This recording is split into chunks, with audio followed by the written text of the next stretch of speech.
Matt Alford!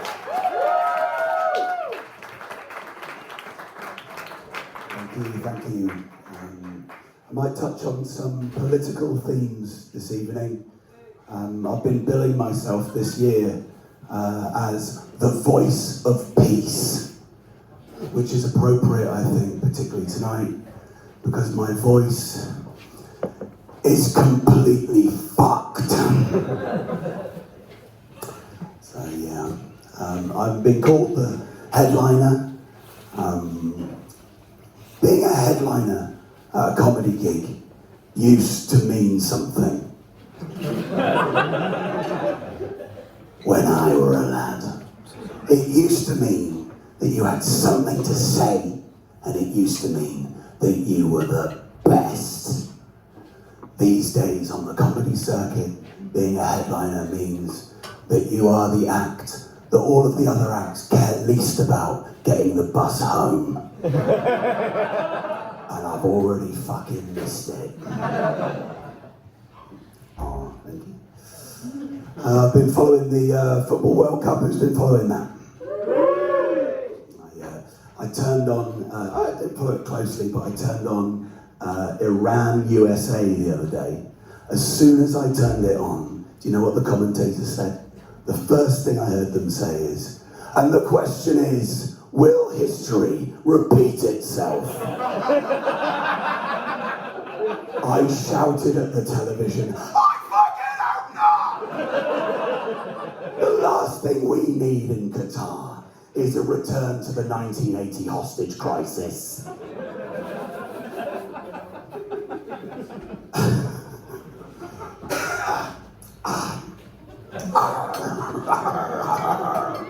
That's how pirates must sound when they get the scurvy. We are going to get through this. I'm talking to my voice box, and we're going to get through this, baby. I love you. So, like many of the other acts, I am from Bath. I like living in Bath. It's a very safe place. There's no knife crime in Bath. It's a very polite place as well.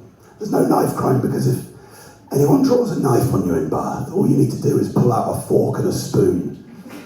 You sit down and have a lovely meal.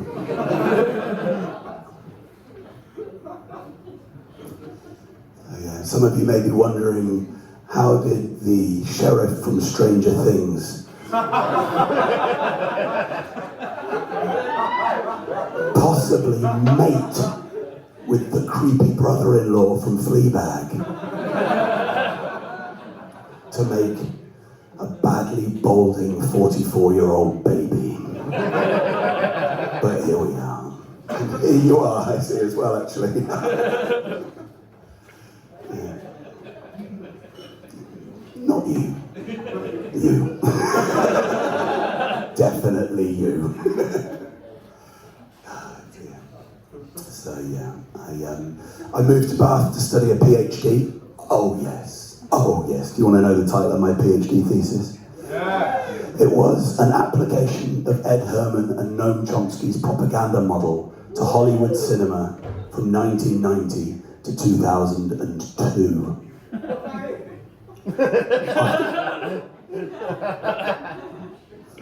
After doing 8 years of that, the only doctor in Britain less employable than me was Harold Shipman. He murdered 200 patients.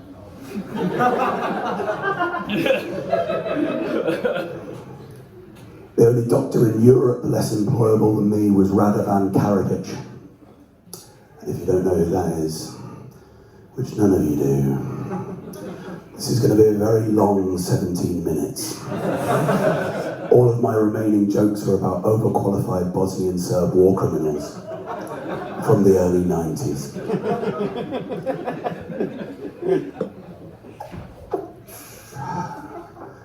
Ratko Mladic and Slobodan Milosevic walk into a bar.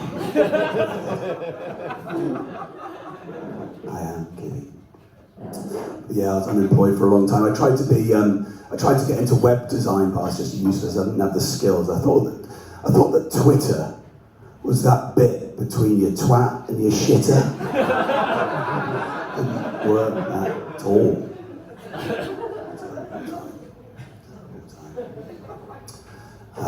I decided to become a writer. There you go, yeah.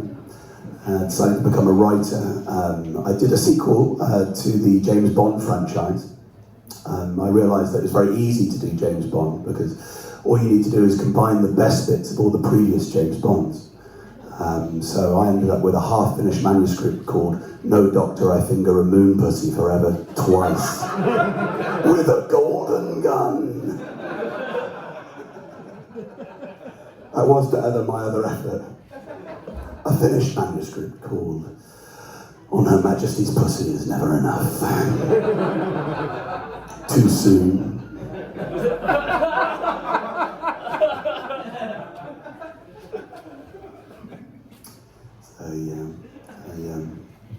I don't care though. I don't give a shit. What does it matter? What does any of it matter? Nothing matters. As long as I get to see my 2 little children growing up in a healthy, happy, normal home, and I can, every time I go round to my wife's boyfriend's house.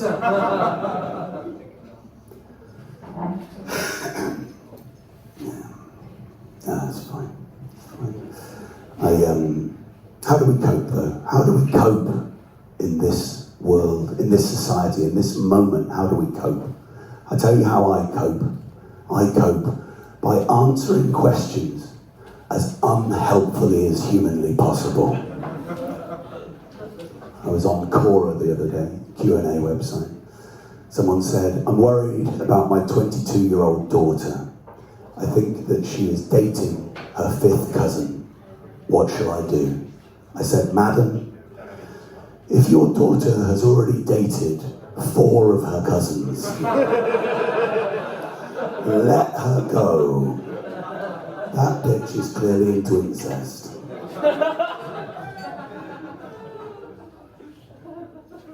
I was on the history section of Quora.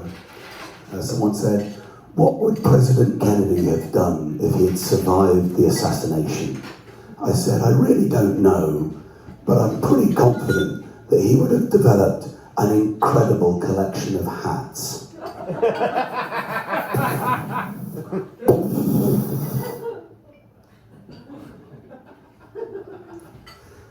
That joke never really lands, but I identify with President Kennedy, so I like it.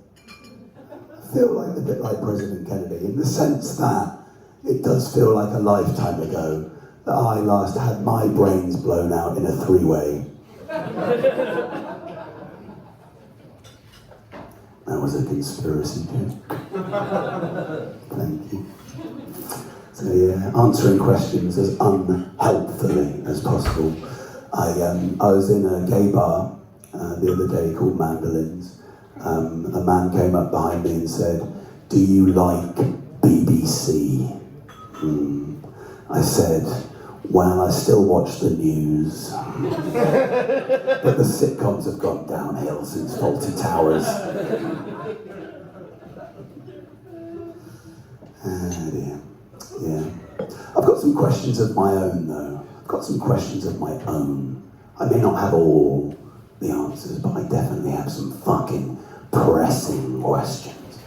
Like, when you're having sex with somebody and they say, I'm coming, do you ever think that that might not be them that's talking, but rather the baby announcing its unwelcome arrival from the spirit plane and into our physical dimension? Or is that just me? It is just me. I'm allowed to be paranoid about that kind of thing. I am so careful with sex. I have had unprotected sex twice, and my wife's got 3 children.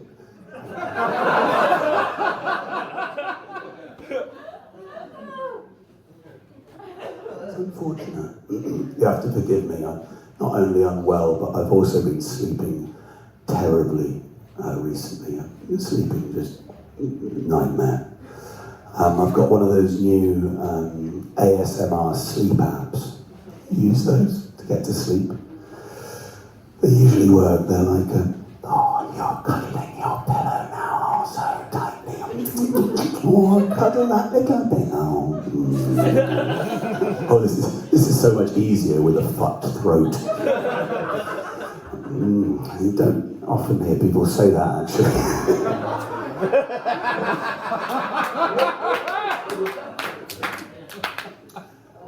Unfortunately, my ASMR sleep app is narrated by Greta Thunberg.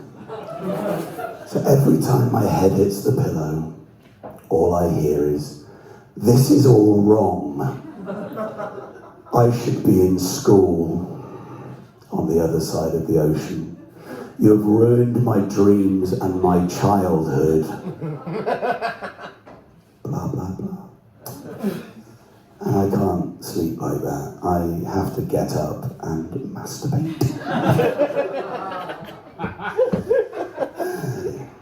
I'm kidding.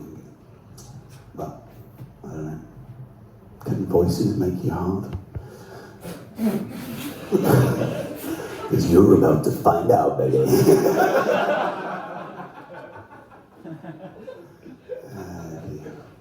Right. I'm not gonna strain my audience's patience for too long. So I'm going to do a song in a minute. We're going to end on a song that's going to be Christmassy. But before we start on that, let me just set the scene, because the world is quite nightmarish at the moment. But I want you to feel happier about it. Like, there are bad things going on in the world. We have a fuel crisis going on. But we're all in it together. We're all in it together as a society. Like the other day, for instance, I saw Prince Andrew filling up his 17-year-old escort. And it cost him 12 million quid as well.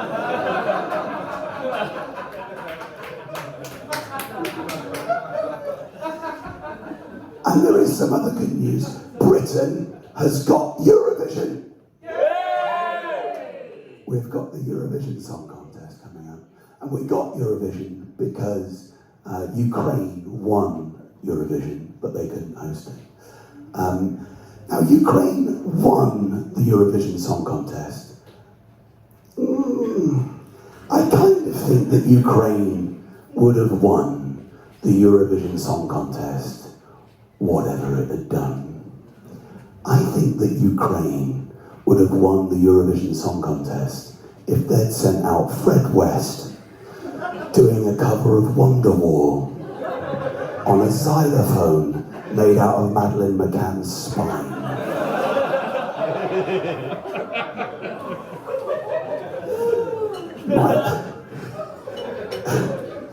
Myra Hindley steps out of dry ice to do a saxophone solo.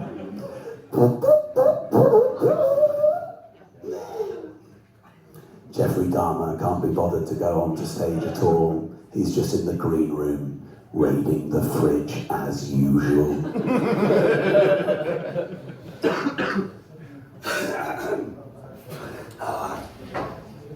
Right. I don't know about you, but I never want to hear the words America and war in the same sentence unless it's also accompanied by the word civil. Because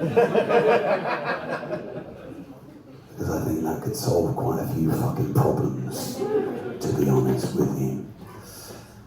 Okay, this is the Christmassy song. You ready? Yeah. Okay. Last Christmas I gave you my heart, but the very next day we had a nuclear war.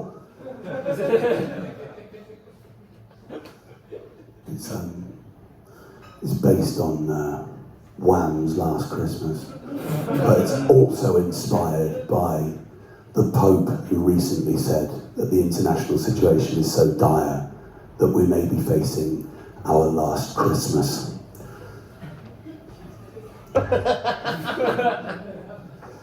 This year, to save me from tears, I'm just gonna hide in a bunker. Once bitten, twice shy. Fucking hell. I was just about getting away with this, wasn't I? But then the singing. Once bitten, twice shy. You kept your distance. I still caught your eye, literally your eye. Tell me, baby, do you recognize me? No, because your head just flew off behind me. Merry Christmas, I wrapped it up and sent it with a note inside.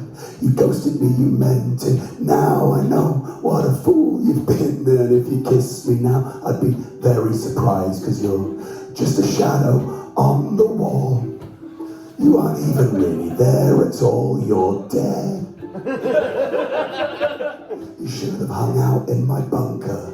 In fact, you should have matched me on my fucking Tinder.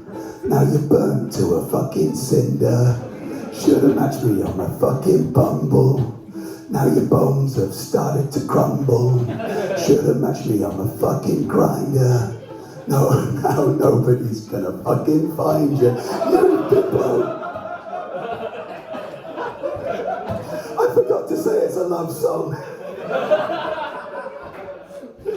You've been blown to smithereens while I'm deep underground with these porn magazines.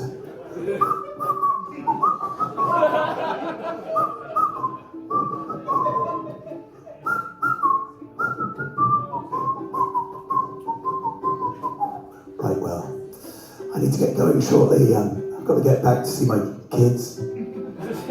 Fuck off. I've got 2 little children, 9 and 11, because we named them after the World Trade Center attacks of 2001.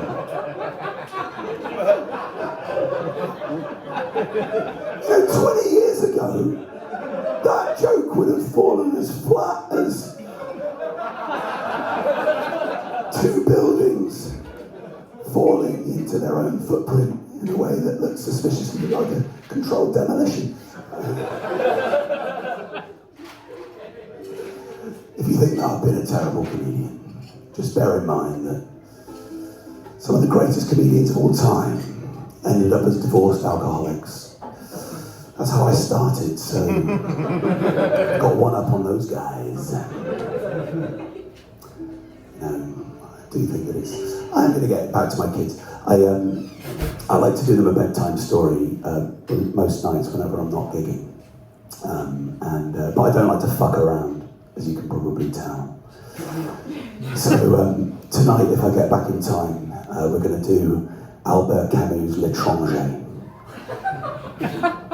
That means that when they say, "Daddy, Daddy, are monsters really real?" I'll say to them, yes, they are real. They're a psychological embodiment of existential alienation under late capitalism. We've been over this! Look, let me end on a high. High, no. Honestly, that was a 2017 joke. I need to remove that. It hung around, that joke hung around like a fucking crusty wornet on the end of my arse. And I've just pulled it out just for you. So look, in the end, at the end of the day, I do see a better country. I see a more democratic country.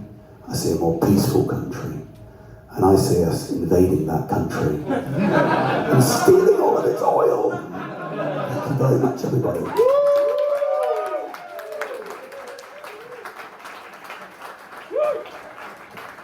My Alford, everybody!